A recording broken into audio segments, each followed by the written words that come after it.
Alright, so hi. I'm Thea Rowan. 37, emotionally unstable in a charmingly British way. And, fun fact, I used to fly actual planes for the Royal Air Force. Yes, really. Fighter jets. Through actual storms. In Scotland. Where the weather is less mild inconvenience. And more biblical reckoning with sidewinds. But now, I live in a quaint little village in North Yorkshire, where excitement peaks at the co-op running out of digestives, and the biggest scandal last year was someone repainting their front door bright yellow. It's all rolling fields, sheep with attitudes, and that oddly passive-aggressive British quiet you only get in places with more tractors than teenagers. Peaceful, apparently. Depends who you ask. I live with my daughter, Joey. She's 10, has the emotional intelligence of a retired therapist, and eyes like early October sunlight. Beautiful and mildly suspicious. Her smile. Terrifyingly effective. She could probably get MI5 secrets with that smile. We live in a painfully rustic stone cottage down a muddy lane, near what used to be my granddad's farm. It's one of those houses that estate agents call full of character, because it's got no insulation and the plumbing makes demonic noises after 10 p.m. 3 rooms. Cracked fireplace. A porch where I sit like some low-budget Jane Austen character. It's not glamorous, but I'm not about the bling. Never been that girl. I'm not rich, unless you count emotional baggage, in which case I'm a bloody heiress. Tonight, like most nights, I'm parked in the lounge with a lukewarm cuppa and that one table lamp that makes everything look like a low-budget murder mystery. Joey's fast asleep in her room, probably dreaming of foxes or revolution. Her soft breathing floats through the slightly open door, reminding me that despite everything, I haven't completely ruined motherhood. On the table in front of me is this ancient wooden box. Been in the family longer than most of our teeth. It holds all of Granddad's bits. War medals, crusty letters, black and white photos of people who all look mildly traumatized, and the crown jewel. His old silver pocket watch. The thing's practically falling apart, but the engraving on it, still clear as day. Honor is the greatest legacy. Very poetic. Very inconvenient when all you've inherited is emotional trauma and a fondness for biscuits. I touch the watch and boom, there it is. That dreaded wave of nostalgia. Comes in hot like a freight train full of unresolved issues. I close my eyes, and suddenly I'm not in my freezing Yorkshire lounge anymore. I'm back in bloody Leeds, my actual hometown, where the fields were gold, the air was sharp, and my childhood was one long episode of Who's Parenting Anyway. My dad, Douglas Rowan, ex-Mercy officer, the type of man who alphabetized his spice rack and thought emotions were a communist invention, never looked at me like I was a daughter. More like a failed spreadsheet. I was always too loud, too stubborn, too me. Meanwhile, my little brother got cuddles and cupcakes and I got lectured for breathing too enthusiastically. And Granddad. Well, he was the only one who didn't treat me like a glitch in the family algorithm. He loved me in that old-school grumpy hugs and life lessons way. Honestly, if it weren't for him, I probably would have ended up in prison. Or worse, management consultancy. Thea, stand up straight. That was Dad's love language. Barked orders and the kind of eye contact that could curdle milk. God forbid I so much as glanced at the floor. Apparently, posture was character. Or maybe he just needed a hobby that wasn't projecting generational trauma onto his daughter. To him I was never enough. Not clever enough, not quiet enough, not blonde and angelic like little Brandon. My younger brother, 5 years my junior and full-time golden child. He had that smug little smile that made old ladies melt and teachers ignore arson. Brandon could have robbed a bank and my dad would have said, well, he's just expressing himself. Meanwhile, I was out here at 10 years old being treated like an unpaid farmhand with a bad attitude. Mucking out stables, splitting firewood like some Dickensian workhouse extra. All while Brandon frolicked about like a Human Werther's original advert. Dad's excuse. He's still young, Thea. He needs freedom. Right. And apparently I needed chronic back pain and an early understanding of gender bias. Here's Dad. Mum tried. She really did. Gentle voice, soft hands, big sad eyes. The type of woman who wore floral cardigans and apologized to furniture if she bumped into it. But against my dad's bulldozer energy, she didn't stand a chance. Eventually, she left when I was 17. Honestly, fair play. I don't even blame her. Some cages you have to break out of, even if it means leaving others behind. Through all of it, Granddad was my lighthouse. A tall, war-scarred, no-nonsense bloke who smelled like tobacco and integrity. He'd survived World War II, built a farm empire from literal dirt, and never once told me I was too much. Unlike everyone else, he saw me, chaotic, stubborn, sarcastic me, and thought, yeah, she'll do all right.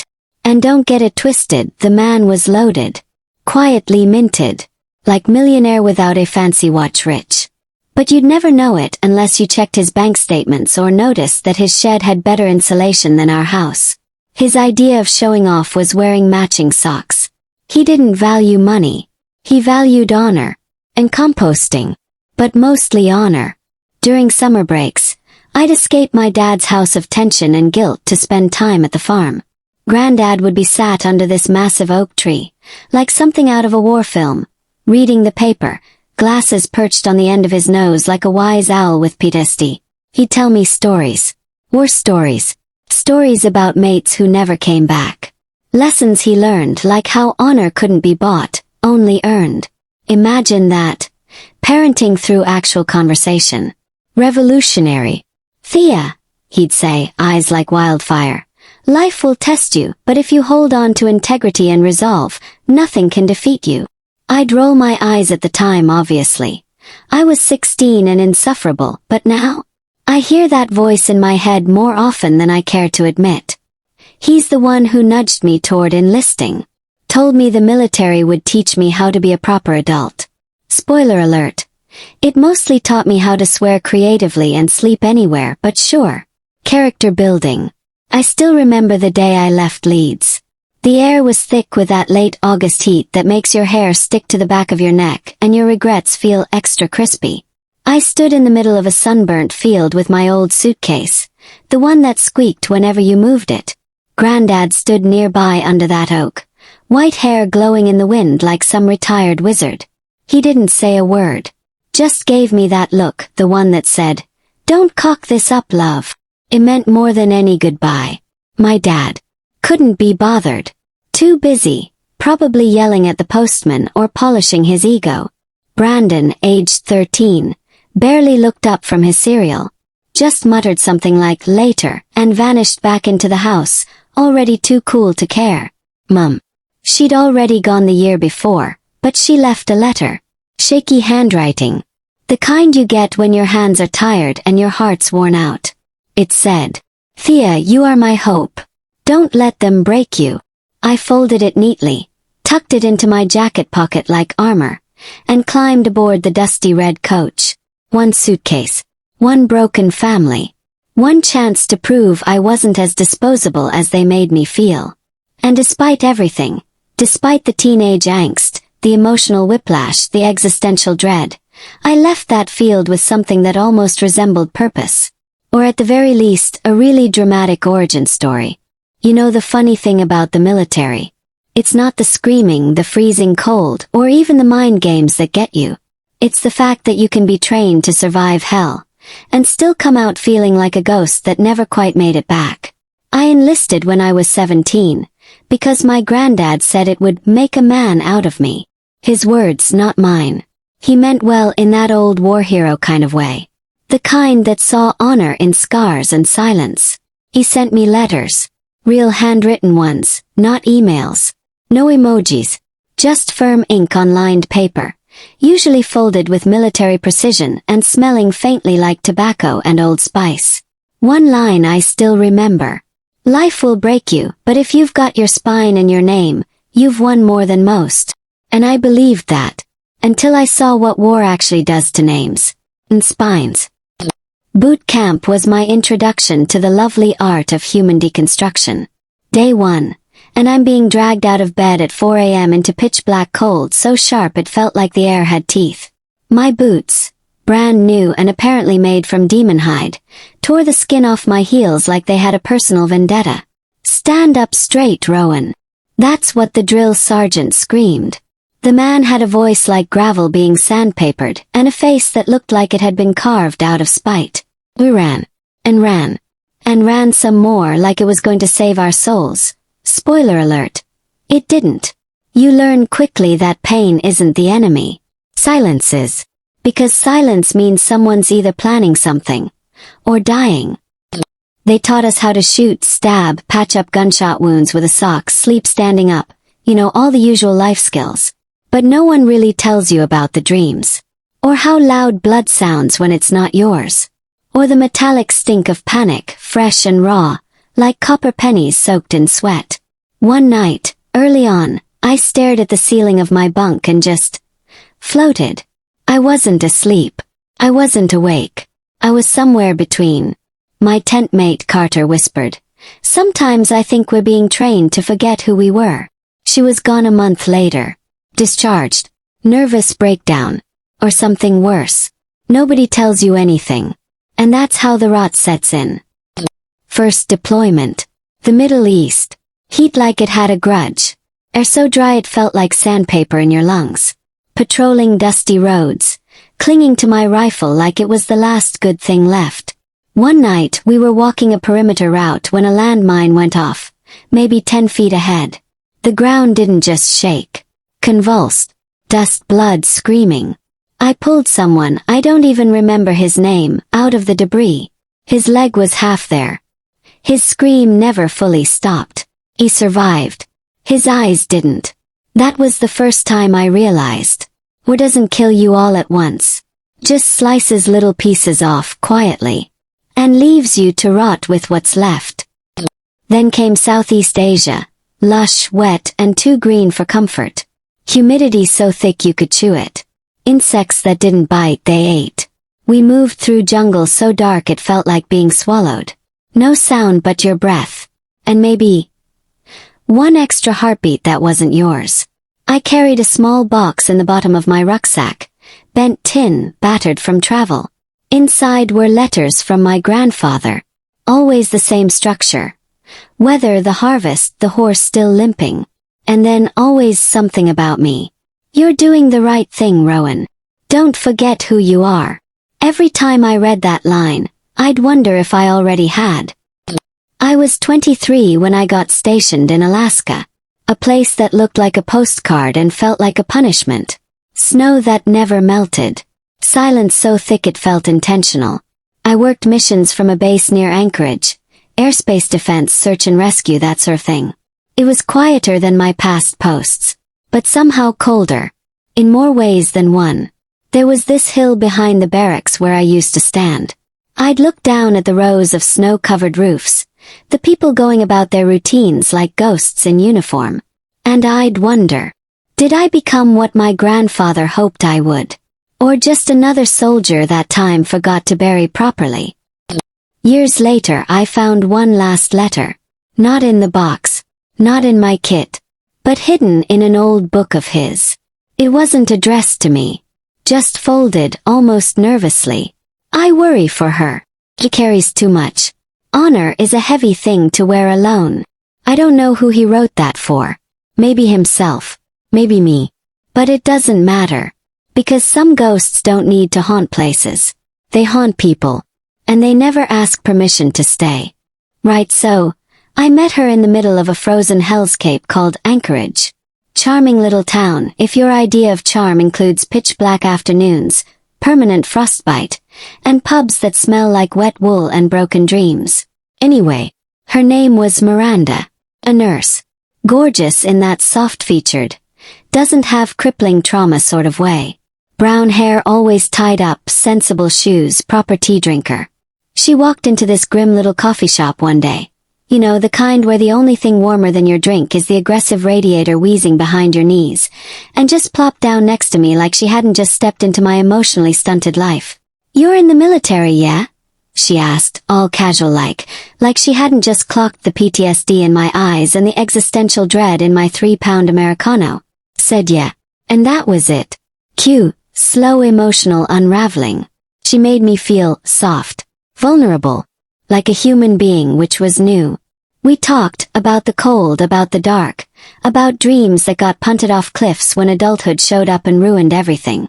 Our dates were pure budget indie film stuff. Crappy Anchorage pubs with dodgy jukeboxes and fireplaces that only half worked.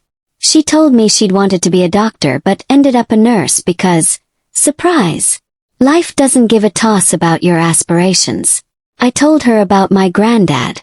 Left out the whole daddy issues Olympics with my father and golden boy brother though. Didn't want to scare her off with that particular soap opera just yet. Fast forward. I was 25. We're renting a shoebox flat with bad insulation and furniture that looked haunted. She's sitting on the sofa one night, looking like she's about to tell me the dog died. "I'm pregnant," she said, voice shaking. And for a hot second I swear I felt this weird thing called joy. Like real, proper happiness, the kind you see in sappy Christmas films. I got down on one knee and said we'd be a family. 'Cause apparently I was on something that day. Probably hope. Stronger than morphine that. I proposed the next week under the northern lights. Like some emotionally damaged Disney prince. She cried. We got married in this tiny freezing church where even Jesus looked cold. No one from my family came. My dad ghosted us. My brother was probably off doing lines in a club somewhere. Mum sent a card with a glittery dove on it like that made up for not showing up to your child's wedding. Didn't matter though. I had Miranda. And a few months later Joey. My daughter. My actual reason to keep breathing. She came out squishy, red, loud, and perfect. Big eyes like my granddad's and a grip like she already knew life was going to be a brawl. I thought stupidly that this was it. That I'd broken the curse. Family 2.0. Do better. Love better. Be better. But oh no. The universe was not done bullying me. Life in Alaska was brutal. Not just the -30 degrees temperatures or the fact our flat had the emotional warmth of a prison cell. But the job. I was gone for weeks on missions. Sometimes months. I'd come back with sand still in my boots and nightmares stitched into my eyelids. And Miranda. It changed. She smiled less. Hugged like she was checking for knives. Started ranting about the cold, the house, the fact that even when I was there I wasn't really there. And I mean, fair. But also. One night she said it. Just flat out said it. "Liv. I don't know if I can keep doing this." And her voice was like stepping into a walk-in freezer of disappointment. Tried. I really did. Tried to be present. Tried to change.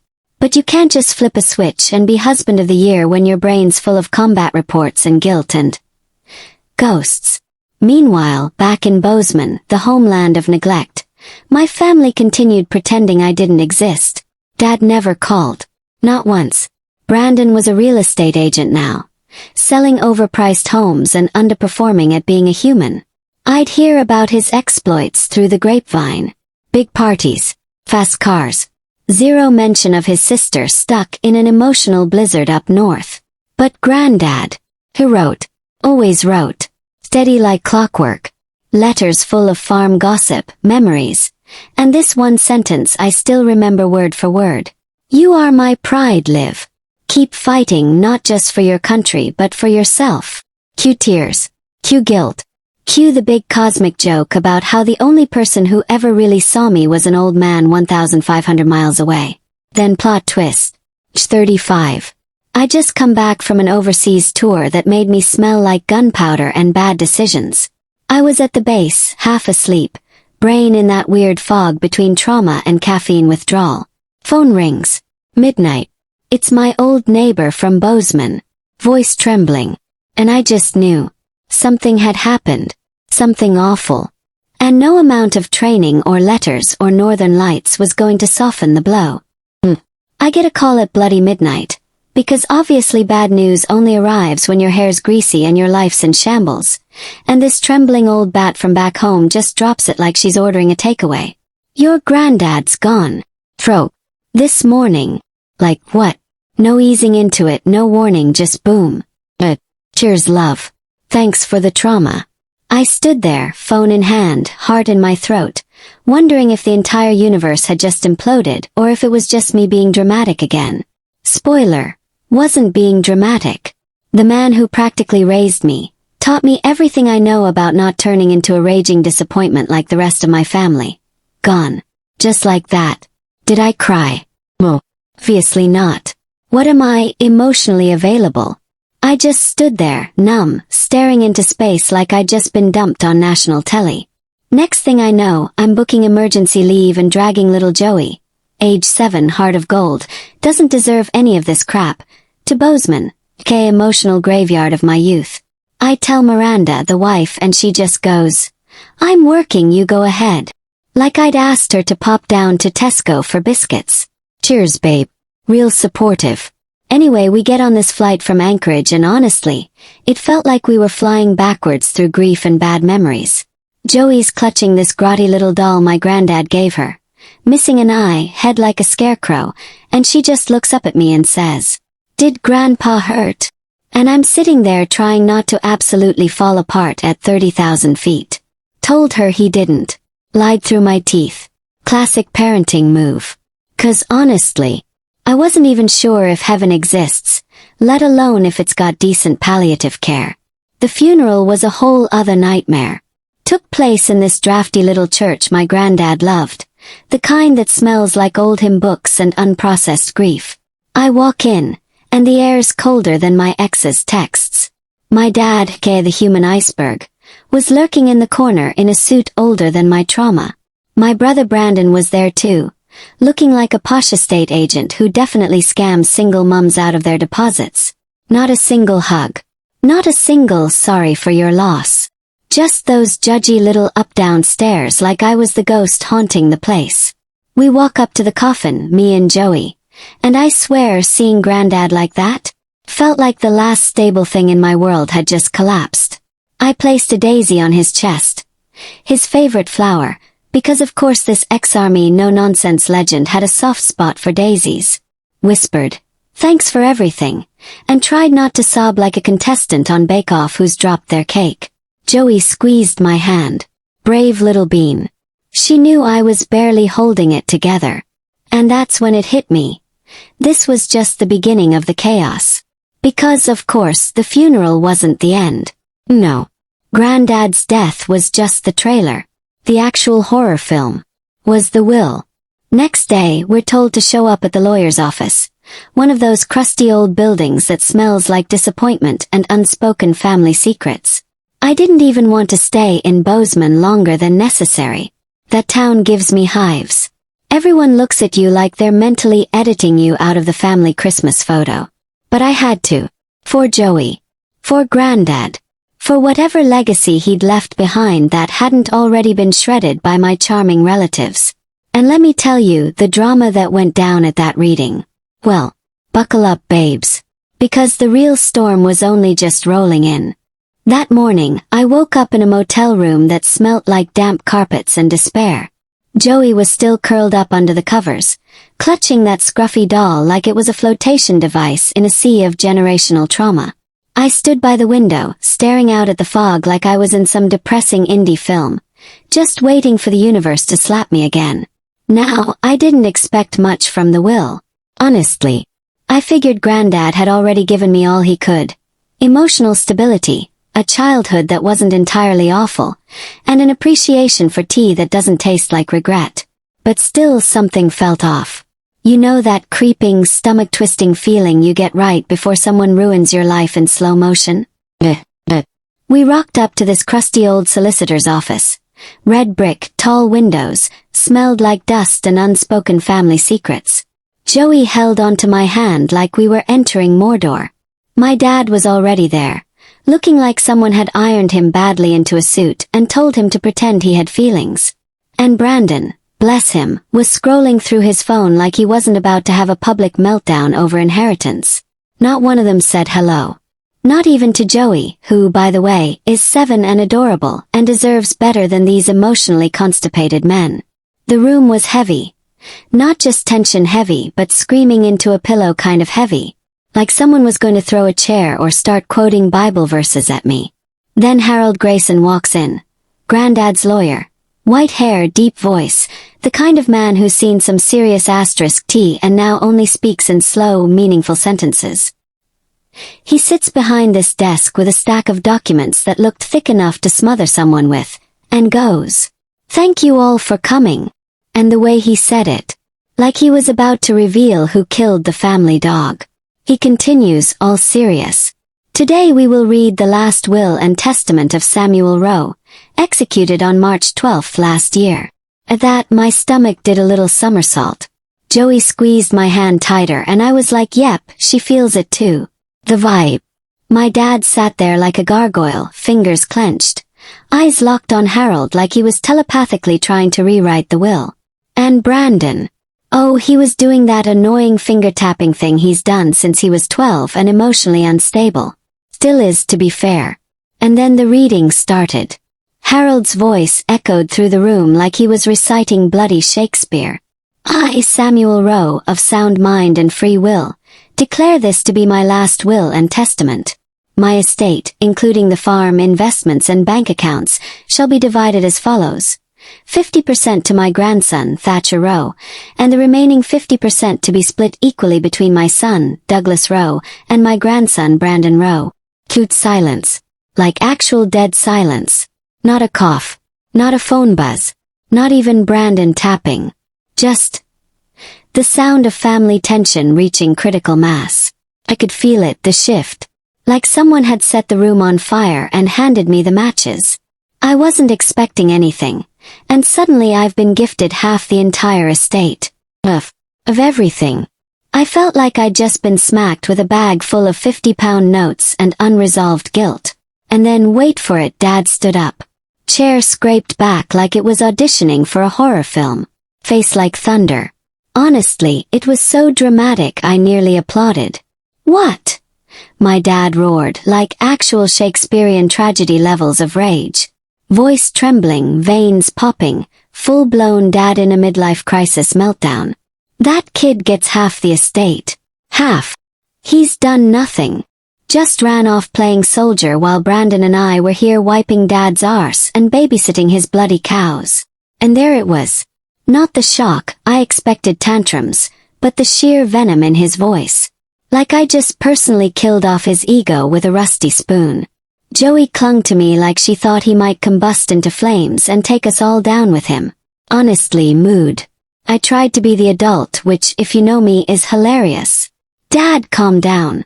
This was Grandpa's wish," I said, as if logic had ever worked on this man. He spun on me like a Tesco bag caught in a wind tunnel. "His wish. No, you manipulated him, didn't you?" Whispering war stories and emotional crap to crawl back into his good graces. "Bet you cried, didn't you? Used that pathetic little, 'I'm a changed man' routine. Oh sweetie, if I was gonna manipulate someone, I'd at least aim for someone with a yacht." He jabbed a finger at me, bright red in the face, fully unhinged. And Brandon, oh bless him, finally looked up from pretending to care about his phone battery. "Dad, calm down," he muttered, in the tone of someone who's been through this circus one too many times and still hasn't figured out where the exit is. Now Brandon, let's be real, wasn't angry. No, that look. That was jealousy. Pure, uncut, since we were 8 years old brand jealousy. The kind where you lose a football match and claim the sun was in your eyes. And then, our man Grayson, cool as a cucumber at a funeral, raises a hand like he's directing traffic in hell. "Mr. Douglas, please sit down," he said, sharp enough to slice air. "The will is legally notarized. If you'd like to challenge it, I suggest you not behave like an unhinged raccoon in court." Okay, he didn't say the raccoon bit, but he was thinking it. I could feel it. Did my dad sit down? Course not. No. He lunged across the table, snatched the will and scanned it like he was trying to find a typo that would undo fate. And then, I swear on my overdraft, he threw it into the fireplace. The actual fireplace. Flames and all. The papers went up like they were soaked in petrol and bad decisions. "I'll take this to court," he bellowed. "I'll get what's rightfully mine." Joey practically climbed into my ribcage. I wanted to shout back, wanted to say, "Mate, you don't deserve it. Granddad saw straight through your devoted son act." But I didn't. I just held Joey and tried not to shake, like a human security blanket with mild rage issues. And then Grayson. Oh, this man deserves an Oscar. Just slowly opened his desk drawer like he'd been waiting for this chaos all day. Out came a second will. A fancy navy blue cover with a red wax seal like it was cursed treasure from a Gothic novel. "Mr. Douglas," he said, voice low and ominous like thunder on the moors. "That was a copy. Your father anticipated you'd try something like this. You should have seen Dad's face. Ghost white. Duchess." Brandon leaned back like he'd just been slapped with a frozen fish. Grayson held the will up like it was Excalibur. "This is the second original. Sign the same day. Also notarist." The silence. Immaculate. Like someone had paused reality just before a nuclear explosion. And me. I just sat there. Pulse racing. Not from joy, no, too messy for that, but because whatever was coming next was gonna blow the bloody roof off. In the event that the first will is contested, destroyed, or otherwise made into a flaming pile of family dysfunction. Okay, that's not exactly how it started, but it might as well have. Grayson cleared his throat like he was about to drop an album. "I, Samuel Rowe, leave everything, the farm, the accounts, the pension, probably even the bloody barn cats, to my grandson Thatcher Rowe. The only one who understands the value of honor." Silence. Like post-apocalyptic, everyone holding their breath kind of silence. I could actually hear my own heartbeat. Either that or I was seconds from passing out. Joey peeked up at me, her eyes huge and shiny, silently asking, "Are we about to die or are we rich?" Fair question. And then like clockwork my dad snapped. Fully lost the plot. No. No. This is fake. It's a forgery. Mate, this isn't Netflix. This is legally notarized trauma. He lunged toward the desk like he was about to rugby tackle the truth out of Grayson, but the man didn't flinch. Just raised one hand like the sorting hat and went, "Mr. Douglas, this will was notarized. In the presence of 2 actual witnesses. And an actual notary. If you continue with this tantrum, I'll happily escort you to court, and possibly prison." Polite. Cold. Conic. But of course that's when Brandon exploded. The real emotional support disaster. He shot up so fast. His chair nearly broke the sound barrier. "Thatcher, what did you do? What did you say to Grandpa? You stole everything. Oh, here we go right on cue, the 'it should have been me' monologue. Every sibling drama has one." He was trembling, voice cracking like a dropped teacup. But not from heartbreak. Nah, this wasn't about Granddad. This was about the fact that Brandon wasn't the golden boy for once. Tragic, really. And me. I just stood there, emotionally constipated, staring at the 2 men who'd once taught me how to ride a bike and now wanted to murder me with legal fees. Nothing came out. Not anger. Not a speech. Just a dull, deep sadness. "Enough," I finally muttered, grabbing Joey's hand like we were making a prison break. "Come on, sweetheart. We're done here." I didn't even look back. Could still hear Dad shouting something like, "I'll sue you into the ground," and Brandon whisper swearing like he thought the will had ears. As soon as we stepped outside, the cold Bozeman air slapped me across the face like, "Welcome back to reality, love." Joey looked up at me, the way kids do when they're about to ask something that will emotionally wreck you. "Daddy, Grandpa left it all to you because he loved you, right?" Cue the knife twist. I smiled, not like, "Everything's fine" smile. More like, "Haha, everything's on fire but I'm legally calm" kind of smile. "Yeah, sweetheart. But not for the money. He left me something better. Lesson. That honor matters more than anything. Spoiler. Honor is expensive when lawyers get involved." Later that night we were back at the dodgy little motel. You know, the kind with floral curtains that smell like regret. And I sat staring out the window like some war widow in a soap opera. Fields stretching out like a metaphor I didn't ask for. That second will. Yeah, it was a gift. But also a time bomb. Because my dad and Brandon, they weren't gonna give up. Not without a very loud, very public, very expensive fight. And me. I'd have to face them.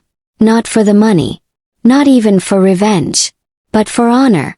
And because you don't burn a man's will in front of a notary and walk away clean. So plot twist, the real storm wasn't Daddy Dearest or my human manifestation of an inferiority complex. Brandon. No. It was Miranda. Yes, Miranda. The woman I once loved. The woman I thought might be different. Spoiler, she wasn't. After the Will Circus, with all the drama of a budget courtroom reality show, I packed up Joey and legged it out of Bozeman like I was escaping a hostage situation. I didn't even look back. That town. Haunted. By trauma, shouting men, and the ghost of family affection that never existed. We landed back in Alaska. Charming, freezing Alaska, where the sky's permanently judging you and your car won't start unless you beg it. The base in Anchorage was business as usual. Long days, longer nights, occasional existential dread. Oh, and frostbite. So much frostbite. But even surrounded by snow and military-grade misery, I felt off. Like I'd been rewired. Because let's not forget, I was now the heir. To what exactly? £15 million worth of drama, apparently. A farm, a heap of investments, and more responsibility than a man with a microwave diet should ever have. And yet, I didn't change a thing. Still lived in our crusty little rented house that creaked like it was trying to whisper, "Leave me in peace." Still drove the truck that should have been legally declared a relic. Still wore the same hoodie that had survived 3 winters and 1 mental breakdown. Because that fortune wasn't a makeover. It was a bloody moral test. Miranda, though, she noticed. Oh, she noticed. She didn't say anything right away. Just stared a bit longer than usual. Smiled with her mouth but not her eyes. Tilted her head like a cat waiting to pounce on a pigeon with a trust fund. Then one night we're sitting by the fire. Very domestic bliss with undertones of betrayal. And she's swirling her wine like she's about to offer me poison with a twist of lime. "Thatcher," she purrs. "Have you thought about what to do with the money?" Oh, here we go. I shrugged like a man who didn't want to admit his stomach had just tied itself in a sailor's knot. Not much. Might sort something for Joey. Maybe a fund. Something that doesn't scream new money meltdown. She smiles. But it's tight. The kind of smile you give before you say something deeply unsettling. "You should think more carefully," she says. "We could get a proper house. Leave Alaska. Raise Joey somewhere warmer." Translation. Let's flee the snow and your moral compass and go full Real Housewives. I tried to be kind. I just want to keep things simple. Live like Grandpa did. You know, without being possessed by a spreadsheet. And then she laughs. Not a real laugh. One of those, "I'm trying not to slap you with my wine glass" kind of laughs. "Simplicity won't sustain us forever, Thatcher," she says. "What if something happens to you? You should transfer some of the money. Me. And Joey. For safety." "For safety," she says. Like I'm about to be assassinated by my own family in a Waitrose car park. Now logically. Made sense. Emotionally. It made my insides feel like I'd swallowed a brick. He nodded. Said I'd talk to a lawyer. Played the part of the trusting idiot who wants to believe love can survive a bank balance. But deep down, there it was, the quiet voice, the sickly gut feeling whispering. Something's wrong. Something's off. She's not just planning a holiday. She's planning an exit strategy. But did I listen to my instincts? Course not. Buried it. Right next to my will to engage with people. Focused on Joey. On work. On breathing through the anxiety and pretending the house wasn't full of whispers and wine-fueled tension. Because that's what you do, right? You stay calm. You bake cookies. You build kites. And you wait. Wait for the other shoe to drop. And trust me, it was already falling. Yes.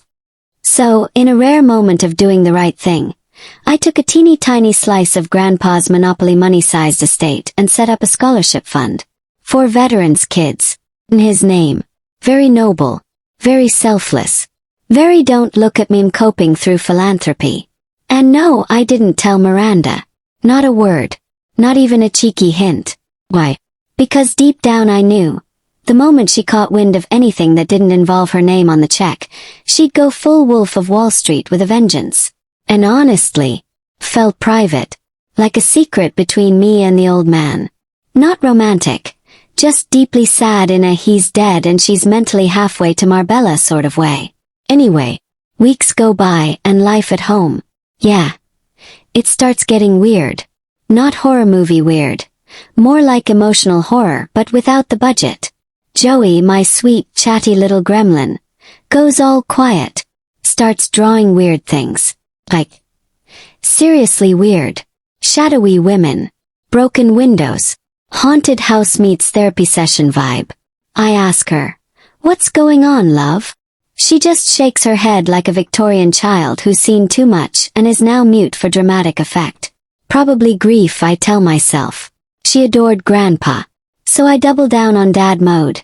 Take her fishing, teach her archery, because nothing says healing like armed 7-year-olds. Tell her stories that make the dead sound like Disney characters. Meanwhile, Miranda's out here perfecting her role as emotionally unavailable mystery woman in wine commercials. She starts coming home late. Night shifts, she says. Sure, Jen. I don't question it, because apparently, I've got the backbone of a wet tea bag and the confrontation skills of a Victorian butler. But it's clear she's drifting. Eyes glazed like she's mentally shopping for yachts on Rightmove. Then one night, after Joey's in bed and I'm sipping my sad man coffee, Miranda decides to launch another estate conversation. Here we go again. She's curled up on the sofa like she's trying to look both innocent and calculating. Wine in hand. Fireplace going full tragic metaphor in the background. Thatcher, she says, yes, we're still using my name like she's narrating a BBC drama. Have you talked to the lawyer yet? Sigh. Loudly. The universal language of leave me alone. I'm emotionally overwhelmed. I will, Miranda. I just don't want to rush. Bad move. She puts her wine down, gently, which is worse, and suddenly we're not sipping in silence anymore. Rush. You're stalling. You don't trust me, do you? And there it is. The let's make this about me pivot. Conic, really. It's not about trust, I say, pretending my heart isn't doing backflips. It's about Grandpa. This money's more than just money. It's responsibility. She cuts in laughing. Like actually laughing. Bitterly, like I just told her we're downsizing to a caravan. You're always on about your grandfather, she snaps. But what about Joey? What about me? You think I want to rot away on this frozen base in a rental the size of a walk-in wardrobe? Look, I wanted to shout. I wanted to say, you married me, not a mansion. But instead I swallowed it. Like I do everything else. I'm trying to do what's best, I said quietly. Too quietly. I sounded like someone losing. I don't want the money to change us. She looked at me, and I swear I've seen warmer glares from tax inspectors. Maybe you don't want it to, she said, standing up like she was exiting stage left in a Shakespearean betrayal scene. But I do. And with that, she picked up her wine and vanished into the bedroom, like a moody ghost who drinks Pinot Noir. I lay on the sofa that night, emotionally mauled, wondering how I'd missed the signs. Had she always cared this much about money? Was I too naive? Too busy clinging to my dead grandfather's honor code like it was a personality? I thought of his letters. His bloody words about integrity and legacy and doing the right thing. And I wondered, am I preserving his memory? Or am I just terrified to move forward? No answers. Just shadows on the ceiling and a cold cup of coffee on the table. So there we were. Out by the frozen pond, doing what all emotionally constipated families do when they can't afford therapy, chucking rocks at ice and pretending that fixes generational trauma. I was casually lobbing pebbles across the surface like it was a metaphor for my collapsing marriage, and Joey, sweet haunted-eyed Joey, was sat next to me, clinging to her raggedy doll like it owed her rent. Do you miss Grandpa? I asked, because I'm clearly an idiot who starts soft conversations before emotional hurricanes. She nodded. Tight grip, glassy eyes. That kind of sad where you just know there's something unsaid clawing at their throat. I miss him. He used to tell me stories about horses, she said, barely above a whisper. Said I was like a little foal. Always running. She smiled. Tiny one. Then it vanished. Like joy wasn't allowed to linger too long in our cursed little soap opera. And then came the sentence. The one that hit like a pipe to the teeth. Daddy, I have something to tell you, but I'm scared. When a child says that, your brain immediately flips through 1,000 worst-case scenarios like it's on speed. I turned to her, trying not to panic. Scared of what, sweetheart? You can tell me anything. She looks down. Fingers twisting the corner of her blanket like she's tying a noose for my soul. I saw Mummy and Uncle Brandon. She hesitated. They were kissing. And not in a Disney cheek peck way. In a full-blown soap opera betrayal sort of way. When? Not what I said, but what my brain screamed. She continued, voice so small it could have been swallowed by the wind. When you were on patrol. He came over. I saw them in the kitchen. Cue internal breakdown. My heart. Brain. Static. Blood pressure. Somewhere near Jupiter. Miranda and Brandon. My wife and my actual brother. What are we, a rejected EastEnders plotline? I stared at Joey, desperately hoping she'd blink and say, just kidding. Like this was some deranged child prank. But no. Those big, honest eyes. Grandpa's eyes just stared back. Completely shattered. No lies. No confusion. Just the truth. And in that moment, I wanted to burn everything to the ground. But I didn't. Because Joey was trembling. And I had to be the calm parent. Even though I felt like vomiting into my boots. You were so brave to tell me, I croaked, sounding less like a dad and more like someone being suffocated by betrayal. Grandpa would be proud. Classic. Use the dead guy for emotional reinforcement. I pulled her in, heart ripping to shreds with every sob. She clung to me like she'd been carrying this alone for ages. And honestly, she had. While I was out here playing honorable husband, she was stuck in a live-action betrayal drama, armed with nothing but a doll and some sad crayons. That night, I didn't just lose faith in Miranda. I lost the last bit of peace I'd been pretending still existed. That night I waited, like some tragic Victorian ghost wife. Just me, the kitchen table, and my granddad's bloody pocket watch, which honestly felt a bit dramatic, but I was in the mood for symbolism. In walks Miranda, snow-dusted, smug, and wearing that face she reserves for pretending she hasn't ruined my entire existence. Coat off, heels off, emotional damage on. We need to talk, I said, ice in my voice and murder in my heart. She raised a brow. About what? The will again. Oh babe, if only. This wasn't about pensions. This was about the soap opera you've been running in my kitchen. Joey saw you and Brandon kissing. No build-up. No preamble. Straight into the betrayal buffet. Her face froze for a sec. Not in a shocked and horrified way. More like, bugger, I've been caught nicking biscuits. And then the classic. Joey. She's 10 for God's sake. Kids imagine things all the time. Oh right, because our daughter's out here scripting EastEnders fanfiction for a laugh. She doesn't lie. Especially not about this. I stared her down. One eyebrow raised. Full judge jury executioner mode. She gave a little fake laugh. The kind you use when you've dropped your mate's wine glass and want to pretend it's funny. You're accusing me of cheating because of something a kid said? Yes, I am. Because said kid has more moral compass in her pinky than you do in your entire body. I need the truth, I said, stepping closer, trying not to launch into full Shakespearean monologue. And if you won't give it, I'll find it another way. And she folded her arms, did a little shoulder flick like she was in a Topshop advert for betrayal. Go ahead. Ask whoever you want. You won't find anything. But challenge accepted, you crusty oatcake. So I did. I went full MI6. Started with the neighbor, Mrs. Helen, who basically lives in her window and knows who farts in which house and when. Your brother Brandon, she said, squinting over her teacup. Oh yes, he's been round a few times when you weren't in. Didn't seem like just a cuppa and a chat, if you know what I mean. God bless pensioner gossip. Better than a lie detector test. Then I phoned a mate in Leeds, someone with access to things they probably shouldn't. And guess what? Turns out dear brother Brandon's been hopping down to Brighton during my work shifts. Multiple times. Always when I was conveniently not around. I was connecting dots like a GCSE art student on Red Bull.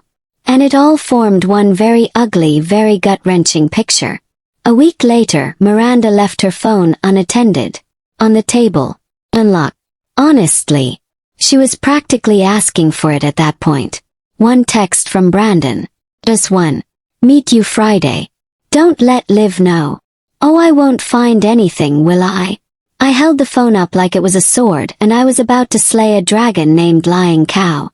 Miranda collapsed into a chair like her knees had just remembered she's full of shite. Okay, she whispered. Okay, Liv, it's true. But it's not what you think. Yes, the official motto of cheaters everywhere. It's not what you think. Just what? Snap. Just a bit of snogging between siblings-in-law? A cheeky betrayal in my own kitchen while I'm out breaking my back to keep this family afloat. She cried. Like full ugly cry. You're never here, she shouted. Always working. Always busy. Always playing the hero. And he, Brandon, of all useless humans, listened. Apparently that's the new bar for seduction. Simply being conscious and occasionally nodding. He made me feel alive, she said, like she was auditioning for Love Island, Midlife Crisis Edition. And me. I didn't even feel anger anymore. Just frost. Pure Arctic-level numbness. Because it wasn't just her. It was him too. My brother. The one I kept trying to believe had some soul buried under all that smug. Turns out he did. And he sold it for a cheap kitchen snog and someone else's wife. Turns out, the one upside to this whole tragic circus. The inheritance. Not ours. Because Miranda. Legally speaking, she'd have a harder time claiming my personal assets than I'd have explaining this mess to a therapist. But then came the kicker. She could still fight for custody, the solicitor warned, sipping his overpriced espresso like he hadn't just lobbed a grenade into my barely holding it together sanity. She's Joey's mother. Courts love that stuff. Unless you've got actual proof she's an emotional bin fire. Oh, don't worry, mate. Proof. I've got a scrapbook. Texts, witness statements, the whole bloody Netflix docuseries. I had Joey's side of the story. I had the Brandon and betrayal chronicles on her phone. I had Mrs. Helen, the local neighborhood spy, and my new favorite pensioner. I'll get the evidence, I said, channeling every crime drama heroine who's ever said, I'll do whatever it takes right before losing her absolute mind. And I meant it. I'd go full courtroom drama if I had to. Silk blouse, killer heels, monologue about betrayal, the works. So the final showdown came. Tuesday, I think. Freezing. The kind of cold that makes you wonder if God's just quietly laughing from above while you spiral. Joey was asleep upstairs. The wind was howling like it had opinions. Miranda sat on the sofa, cupping her coffee like it held redemption. Spoiler, it didn't. I laid the divorce papers on the table. Bang. Like dropping a guillotine. She stared at them like they'd personally insulted her hair. Liv, you don't have to do this, she whispered, voice trembling like she was the victim in this mess. And I, bless me, laughed. Just once. A sharp little ha, the kind that cuts more than it comforts. We can work it out, she added. Babe. The only thing we're working out is the division of assets and how to tell Joey her mum shagged her uncle. For Joey, said full deadpan. No inflection. No sympathy. Just pure frost. Was she on your mind when you were tongue first in my brother right here in this very kitchen? When you were sneaking about like a budget Nancy Drew with a libido problem? When our 10-year-old had to figure out what betrayal looked like all on her own? She blinked. She sniffled. She did that pathetic lip wobble thing like it might buy her some sympathy. Didn't. Because by that point, I wasn't sad. I was done. Done with tears, done with speeches, done with pretending this hadn't cracked something deep in my chest that would probably never quite heal right. I wasn't the perfect mom. I wasn't even close. But I'd fight tooth and nail to make sure Joey never had to learn this kind of love. Especially not from the woman who broke it in the first place. You'd think after blowing up your marriage, setting fire to your brother's dignity, and emotionally drop-kicking half your family, you'd maybe get, I don't know, a bit of peace? But no. Instead I got voicemails. Long, droning, guilt-flavored voicemails from my dad and Brandon trying to reconnect. My dad, bless his emotionally constipated little soul, was suddenly all, I might have been too harsh about the will. Oh really, Dad? Just now clocked that, did you? After calling me ungrateful and threatening to sue me out of my own inheritance like it was a Tesco club card. And Brandon, Brandon, sent a text message. Text. One single line like it was a group chat apology after ruining Christmas dinner. Sorry for the misunderstanding. Let's talk. What misunderstanding, you soggy croissant? You snogged my wife in the kitchen while my child watched from the stairs like it was EastEnders. You don't get to call that a misunderstanding. So I did what any self-respecting, emotionally detonated woman would do. And ghosted them. Blocked. Deleted. Digitally exorcised. Because if there's one thing I've learned, it's that you can't build a new life if the old one keeps trying to FaceTime you from emotional hell. I packed up our stuff. Mostly Joey's toys and my grandfather's keepsakes. Pocket watch. His old letters. That photo of him under the oak tree looking like he'd just won a staring contest with the Depression. I left Alaska without even a dramatic last glance in the rearview mirror. It could keep its snow, its trauma, and its emotionally unavailable men. Enter Helena, Montana. Which sounds like a woman who does yoga and owns 7 cats, but is actually a sleepy town with fields so gold and quiet it felt like I was living inside a Bloody Butter advert. I chose it because it was near Granddad's old farm. Also because it didn't smell like betrayal and broken dreams. The cabin I bought was small, a bit crooked, and charming in that, I hope it's not haunted but if it is, I'm too tired to care sort of way. There was an old oak tree out back. The kind you write sad poems under after a breakup. My grandfather used to sit under it with a newspaper and pretend not to notice me nicking his biscuits as a kid. Simpler times. Fewer affairs. Joey and I. We were basically emotional refugees. 2 shell-shocked souls trying to figure out where the hell we belonged. She didn't talk about her mum much. Which is fair. There's only so much a 10-year-old can process when her mum's storyline could make a Love Island reunion look tame. But I could see it in her eyes, that quiet ache. So I filled it. With time. Attention. And far too many trips to the village bakery because apparently I parent through carbs now. We planted a little garden behind the house. Tomatoes, I think. Or maybe strawberries. Honestly, I'm not sure what's growing back there. I just needed something to water that wasn't my self-loathing. And maybe, just maybe, this weird, peaceful, muddy, oak tree-scented life might actually be ours. Turns out, trauma journaling isn't just for self-help books and sad girls with Pinterest boards. It actually works. Who knew? I started scribbling down everything. How Granddad basically bootstrapped a whole farm from mud and stubbornness, how he and Grandma survived the kind of life that would make a Netflix doc, and how he used to sit by the fire muttering about honor, like he was auditioning for some medieval drama. And yeah, I wrote about my own mess too. The Olympic-level people-pleasing I did for my dad. The emotional tailspin after Miranda played me like a bloody fiddle. The family I had to yeet out of my life like expired milk. Each word felt like wringing out the poison. Not to forgive them, God no. This wasn't about giving them peace. It was about forgiving me. For letting it all happen. For thinking I deserved it. Somewhere between passive-aggressive cup of tea breaks and writing until my hand cramped, I realized something disgusting. I'd been way too harsh on myself. Like unreasonable. I was so busy trying to become my grandfather, stoic, noble, emotionally constipated, that I forgot he was at the end of the day just a bloke. He made mistakes too. Honor isn't about being flawless. It's about getting back up without throwing a pity party every time life decks you in the teeth. Anyway, cue the emotional twist. One rainy Thursday, because of course it was raining, this is Britain, not a rom-com. Joey comes barreling into the little library like she's just found buried treasure. "Daddy, look at this!" she shouts, clutching some crusty old tin box like it's the crown jewels. Inside, stack of letters. Granddad's handwriting. But they weren't for me. They were from Grandma. Written while he was off playing soldier during the war. And oh God, they were soft. And raw. And way too honest for my barely glued together emotional state. The one I picked up said, "Samuel, I don't know if you'll come back, but I know you'll always do what's right. I love you for that." Cue me, choking on my feelings in the dim light while Joey sits beside me like some tiny, emotionally stable guardian angel. We read them together. No sobbing, just that heavy kind of silence where everything feels sacred.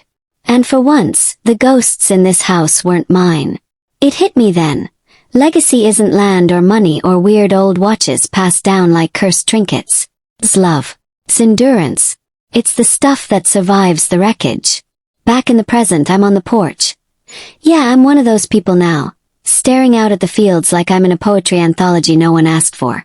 Joey bursts out the door, grabs my hand and yells, "Daddy, come eat dinner. I made cookies."